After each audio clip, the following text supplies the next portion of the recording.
ഡോക്ടർമാരുടെ വീട്ടിലൊക്കെ ഒരു കുഞ്ഞ് ജനിക്കുവാണെങ്കിൽ ആ കുഞ്ഞിനെ നോക്കി അവര് പറയും ഞങ്ങളുടെ കുടുംബത്തിലെ ഭാവി ഡോക്ടർ ജനിച്ചു. എഞ്ചിനീയർമാരുടെയും ബിസിനസ്സുകാരുടെ ഒക്കെ കുടുംബത്തില് ഇത് തന്നെയാണ് അവസ്ഥ. ഇപ്പൊ ഈ പ്രോഗ്രാമിന്റെ തന്നെ ഫസ്റ്റ് എപ്പിസോഡ് കണ്ടിട്ട് നിങ്ങൾ പറഞ്ഞിട്ടുണ്ടാവും മലയാള ടെലിവിഷൻ ചരിത്രത്തെ തന്നെ മാറ്റിമറിക്കുന്ന ഒരു പ്രോഗ്രാം ആകും ഇതെന്ന്, അല്ലെ? പറഞ്ഞിട്ടുണ്ടാവുമല്ലോ. അതെ. അപ്പം ഇനി എനിക്ക് ചോദിക്കാനുള്ള ബേബിസാനോടാ. ബേബിസാറെ, ബേബിസാന്റെ ബേബി വരുമ്പോ ബേബിസാൻ എന്നെ അങ്ങനെ ആദ്യം എടുത്തിട്ട് പറയാൻ തോന്നുക? ഞാൻ ഇതുപോലത്തെ ഒരു പരിപാടി എന്റെ കൊച്ചിനെ കൊണ്ടും ചെയ്യിപ്പിക്കും ഞാൻ. ഓ, ഇതുപോലെ എന്നെക്കാട്ടും വലിയ സെറ്റ് ഇട്ടിട്ട് സൂര്യ ടി വി ഞങ്ങൾ ചേർന്നിട്ട് വേറൊരു പരിപാടി അവതരിപ്പിക്കും. അങ്ങനെ നല്ല സ്വീറ്റ് കാര്യങ്ങളാണ് എല്ലാവരും എന്റെ കുഞ്ഞുങ്ങളോട് പറയുന്നത്. പക്ഷേ ജനിച്ചു വീണ് കിടന്ന എന്നെ നോക്കി എന്റെ അമ്മ പറഞ്ഞത് എന്താണെന്നറിയോ? വല്ലവനെ വിളിച്ചോണ്ട് വീട്ടിൽ കയറി വന്നാലുണ്ടല്ലോ പല്ലിടിച്ചു കൊഴിക്കും ഞാൻ. അന്ന് എനിക്ക് പല്ല് പോലും വന്നിട്ടില്ല. അപ്പോ ഞാനിത് പറയാൻ കാരണം എന്ന് വെച്ചാൽ എന്റെ വീട്ടിലെ ഒരു അവസ്ഥ പറയാൻ വേണ്ടിയാണ്. ലവ് മാരേജ് ഒരിക്കലും ചെയ്യരുത്. എന്റെ അമ്മയുടെ പ്രകാരം ഈ അറേഞ്ച്ഡ് മാരേജ് എന്ന് പറഞ്ഞ ഒരുമാതിരി ആമതോണി എന്ന സാധനം വാങ്ങിക്കുന്ന പോലെയാ. ഇഷ്ടമുണ്ടെങ്കിൽ മാത്രം വാങ്ങിച്ചാൽ മതി. റിട്ടേൺ ഉണ്ട്, റീഫണ്ട് ഉണ്ട്, കസ്റ്റമർ സപ്പോർട്ട് വരെ ഉണ്ട്. പക്ഷെ ലവ് മാരേജ് എന്ന് പറയുന്നത് നമ്മൾ ഈ ഇൻസ്റ്റഗ്രാമിലും ഫേസ്ബുക്കിലൊക്കെ കാണുന്ന പരസ്യങ്ങളിൽ നിന്ന് സാധനങ്ങൾ വാങ്ങിക്കുന്ന പോലെയാ. റിട്ടേൺ ഉണ്ടോന്നറിയില്ല, റീഫണ്ട് ഉണ്ടോന്നറിയില്ല. കാണുന്ന സാധനം തന്നെ കിട്ടിയാ നിങ്ങളുടെ ഭാഗ്യം, ഇല്ലെങ്കിൽ നിങ്ങളുടെ വിധി. ഇപ്പോഴും മറ്റേ ലവ് മാരേജ് ചീത്തയാന്നുള്ള കാര്യത്തിൽ നിന്ന് അമ്മ മാറാൻ റെഡി ഇല്ലാത്തതുകൊണ്ട് ഞാൻ അമ്മ പിന്നെയും പറഞ്ഞു മനസ്സിലാക്കാൻ കഷ്ടപ്പെട്ടു. അമ്മേ, ലവ് മാരേജ് നല്ലൊരു കാര്യമാണ്, നമുക്ക് തമ്മിൽ അറിയുകയൊക്കെ ചെയ്യാം. പുറം രാജ്യങ്ങളിൽ എല്ലാവരും അത് ചെയ്യുന്നതാണെന്ന് പറഞ്ഞു. അപ്പൊ എന്നാ പറഞ്ഞു, നിനക്ക് ലവ് മാരേജ് അല്ലേ ചെയ്യണ്ടേ? ഞങ്ങളുടെ അന്തസ്സിനും വിലയ്ക്കും പറ്റിയൊരു ചെക്കനെ കണ്ടുപിടിച്ചു തരാം. നീ ലവ് ചെയ്യോ, കല്യാണം കഴിക്കോ, ഇറങ്ങിപ്പോയോ, എന്താന്ന് വെച്ചാ ചെയ്തോ, ഞങ്ങൾക്ക് ഒരു കുഴപ്പമില്ലെന്ന്. പക്ഷെ എന്തൊക്കെ പറഞ്ഞാലുണ്ടല്ലോ, എനിക്ക് ലവ് മാരേജ് എന്നുള്ള കോൺസെപ്റ്റിനൊന്ന് മാറിപ്പോകാൻ ഒരു ഇഷ്ടമില്ല. എനിക്ക് ലവ് മാരേജ് തന്നെ ചെയ്യണം. അങ്ങനെ ഞാൻ എന്റെ സ്കൂളില് എന്റെ ഇഷ്ടങ്ങൾക്കൊക്കെ ഒത്തൊരു ചെക്കനെ ഞാൻ കണ്ടുപിടിച്ച് അവനോട് ചെന്ന് ഞാൻ പറഞ്ഞു, എടാ എനിക്കെന്നെ ഇഷ്ടമാണെന്ന്. അവൻ പറഞ്ഞു, എടി നമ്മൾ തമ്മി ക്ലിക്ക് ആവില്ലെന്ന്. എടാ കമ്പ്യൂട്ടറിനുണ്ടായ ക്യാബേജേ, എനിക്ക് നിന്റെ ഗേൾ ഫ്രണ്ട് ആണ് ആവേണ്ടത്, മൗസ് അല്ല ക്ലിക്കി കളിക്കാൻ. എന്നിട്ട് ഞാൻ എന്റെ കോൺഫിഡൻസ് വിട്ടില്ല.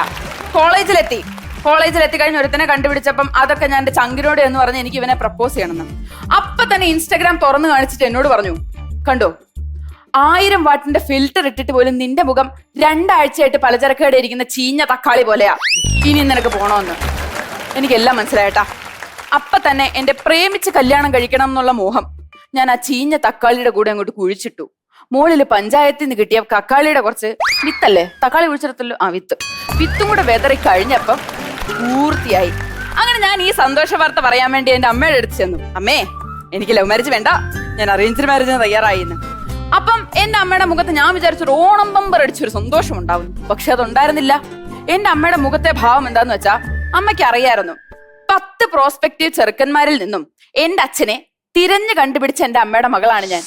കഴിവില്ല ഇതിനൊന്നും ഒരെണ്ണത്തിനെ കണ്ടുപിടിക്കാൻ നന്നായിട്ട് അറിയായിരുന്നു എന്റെ അമ്മയ്ക്ക്. അപ്പോ ഞാൻ ഈ സന്തോഷ വാർത്ത ചെന്ന് പറഞ്ഞല്ലോ അമ്മയോട്. അതിന്റെ ഭാഗമായിട്ട് അമ്മ എനിക്ക് ആദ്യമായിട്ട് ഒരു ചെക്കനെ കൊണ്ടുവന്നു.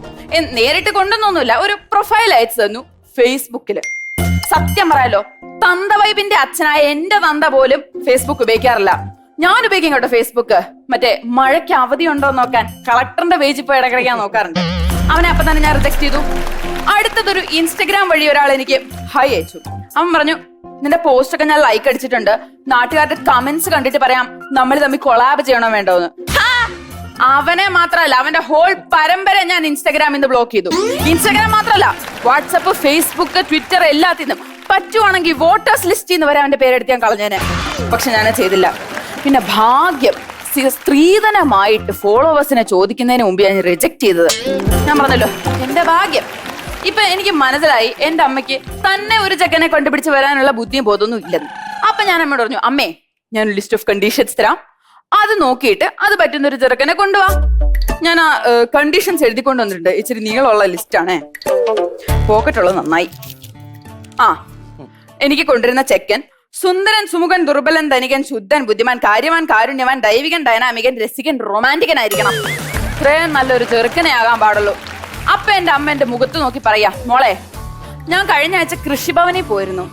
അവിടെ ചക്ക, മാങ്ങ, തേങ്ങ, ചേന, ചേമ്പ്, കാച്ചില്, കപ്പലണ്ടി, പിസ്ത, ഈന്തപ്പഴം, ആപ്പിൾ, ഓറഞ്ച്, മുന്തിരി, കൈതച്ചക്ക, ഇതെല്ലാം ഒന്നിച്ചുണ്ടാവുന്ന ചെടി കണ്ടുപിടിച്ചിട്ടേ ഇല്ല. അതിനുള്ള ബുദ്ധി പോലും ഇല്ലെന്ന് മനസ്സിലായപ്പോ ഞാൻ അമ്മയോട് പറഞ്ഞു, പോട്ടെ. എന്നാ ഒരു ഈസി എക്സാമ്പിൾ പറയാം. എല്ലാം തികഞ്ഞ ഒരു ഹോളിവുഡ് നടൻ. പറ്റില്ലെന്ന് അമ്മ പറഞ്ഞു. ഞാൻ പറഞ്ഞു ഓക്കേ, ബോളിവുഡ് ആകാം. നടക്കില്ല. മോളിവുഡ്, ഒരു ഷോർട്ട് ഫിലിം, ഇൻസ്റ്റഗ്രാമർ, ഇതൊന്നും കിട്ടാൻ എന്റെ അമ്മയെ കൊണ്ട് പറ്റില്ലെന്നായപ്പോ ഞാൻ പറഞ്ഞു അറ്റ്ലീസ്റ്റ് ആധാർ കാർഡിൽ ക്ലിയർ ഫോട്ടോ ഉള്ളൊരു ചെക്കൻ, അത്രയും താമ ഞാൻ താഴാൻ പറ്റില്ല. മതി, അത് മതി എനിക്ക്, അത് മതി എനിക്ക്. ഞാൻ ധന്യയാകും, ധന്യ.